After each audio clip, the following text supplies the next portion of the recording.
What are the 7 dimensions of organizational culture, as determined by researchers Trompenaars and Handon Turner?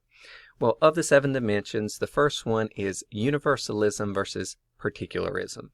Universalism generally focuses on people or the well-being of people. Particularism focuses on rules. So are you more rule-oriented or are you more people-oriented? Individualism versus collectivism means whether you're primarily focused on yourself or focused on the overall well-being of everyone around you.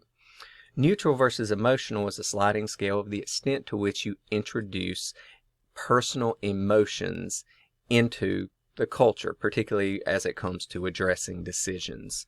Specific versus diffuse concerns whether you keep your private life separate from your work life, or are they closely intermingled? Do you live to work and thus your private and work lives are one, or you very much work to live, so you keep these parts of your life separate? Achievement versus ascription. Do you feel like you have to work or prove yourself with regard to status, or do you feel like it's ascribed to you simply by who you are or the position you hold or the role you play? Time.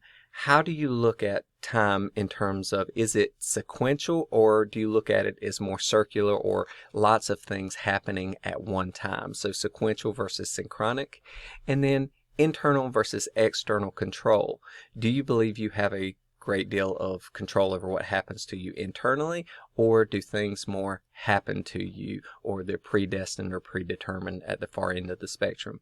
So these are the primary determinants or dimensions for assessing culture, particularly in an organization.